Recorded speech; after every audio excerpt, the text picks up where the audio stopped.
Welcome to Climate Quickies, bite-sized nuggets of climate goodness from our TEDxLondon experts in under 5 minutes. On this week's Climate Curious, we're joined by Esteban Gast. He's a Colombian-American comedian and writer and the comedian in residence at Generation 180, where he helped create the Climate Comedy Cohort.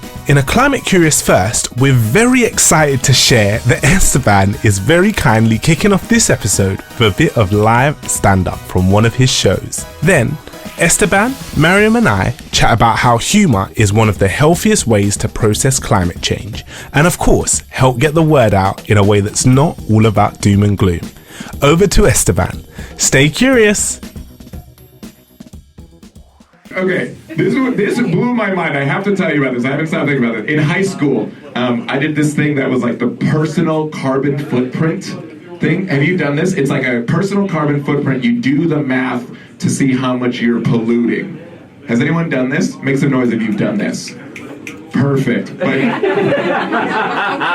good. I've got a 45-minute set on the carbon footprint.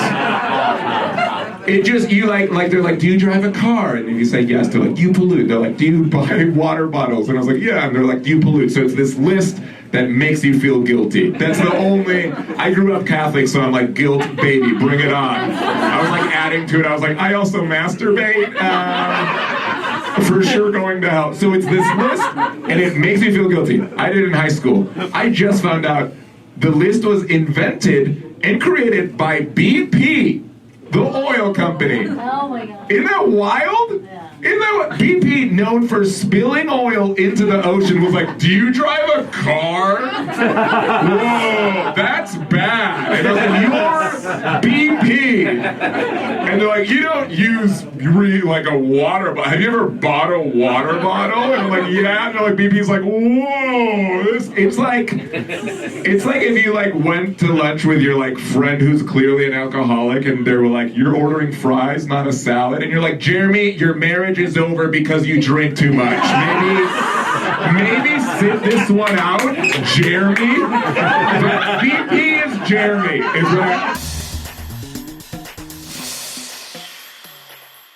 So we know that that like doom and gloom doesn't help. We know that shaming people doesn't help. Right. We know that humanizing it. So I've got jokes where I go, oh my gosh, I feel like this hypocrite, or I want to do something, but it's tough to. And I arrive to these places organically. I invite people in, right? So I'm not talking down to them. So I think there's some of those things, some of those tips that help, along with the theory, along with the structure and community that we've built. So there's a real science behind it. It's not just trying to make jokes, right? There's an actual real thought process that goes into weaving. And it's so interesting you say that, because we've spoken to other guests who have touched on this idea as well, that like the whole narrative doesn't just have to be, this is about climate, when actually climate is just a part of our everyday life. So it should be woven into every aspect of like all of the different types of work that we're doing, which is cool. Yeah, you just want to reflect the world that is surrounding you, right? And I think the reality is climate is a big part of the world. And even if you're in this space, you're probably not thinking about it 100% of the time, right? Like not every conversation you have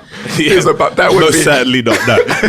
So I think if I'm up there and I'm doing a 30-minute show, like part of me is like, let me actually percentage-wise talk about the things that I'm passionate about. So it's like I go up there and I'm talking about me and my parents who are so wonderful, my brother and my girlfriend Misha, and then I'm talking about I'm so glad I'm not dating anymore, and then I'm talking about whatever, like the moment I felt embarrassed, that was funny, and then I talk about climate, and then I move on to like, here's my hopes and dreams and anxieties, and I go back to climate, and then I finish and I go, man, like I can't wait to have kids one day, and I make jokes about parents, and then that's it. It's like that's actually what I'm thinking about. Yeah. I think we're trying to crack what that looks like. It's a really fun place to be.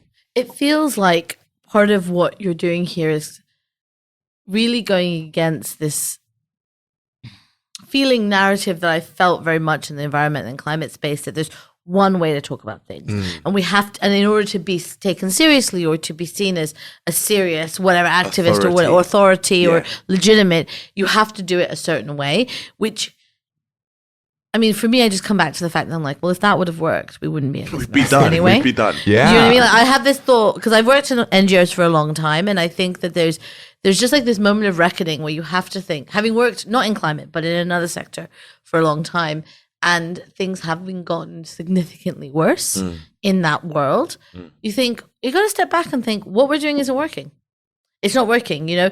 And like, we are all, you know, yes, experts, spent decades, all this kind of stuff. But in this other world, I was like, it's not working, like this way of being. And I think that climate is more complex than that, because there are some things that are working and some things that aren't. But what definitely feels like I'm glad we're moving on from is this idea that there's just one way to be.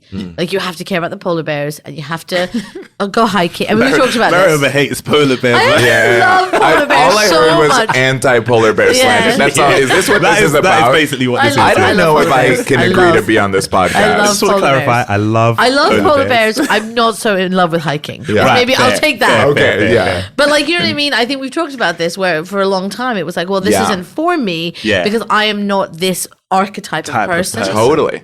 I think that's one of the biggest things that the Climate Comedy Cohort has done, and we're only working. We've 2 years and right now we've worked with 9 comedians each year, but we've also done our best, and we'll continue to create this community of people who apply, and we've got a newsletter and things like that. Anywho, but all that is to say is that comedians, I think a lot of times, don't know they're invited. It's funny because I think the climate movement's like, we've done all we can. It's like, have you invited people, and have you invited them specifically, and have you told them that they can show up exactly how they are? Exactly. Because for me, and I feel like I've been in this space and have access and awareness and have been in climate conversations for a long time. I thought I had to show up a certain way, Right. And I'm like a reasonably smart guy with a lot of climate friends, and it took me a long time to be like, wait, I can do comedy there, right? I would be like, hey, I'm happy to help you think about communications. Hey, if you need a public speaking coach. Right. And I was like, wait a minute. No, I'm a comedian. I'm spending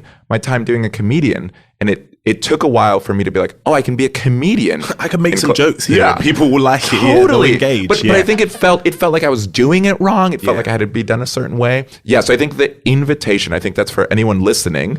And for like whatever you do, if you're like, I make bread, I would be like, oh my gosh, amazing. You are invited. And not only are you invited, it's critical. Like companion, the word companion, it comes from con pan, which is like breaking bread. Like, it's like you are critical in conversations around climate. Like, you're baking bread, incredible. Like we need you. Yeah. And if you're like, I'm knitting, it's like, we need that. We need someone to understand how my t-shirt happened. Like, I don't think about that at all. Yeah. I want someone to break that. Anywho, now I'm going on a big tangent, right. but it's like everyone is invited, and you don't need to do it a different way. Right. Exactly what you are doing. And I think comedy is just an extension of that, but that's maybe a guiding principle for like me as a human, that I'm like, if you go to my Instagram bio, shout out Instagram at real Esteban Gast, plug. No,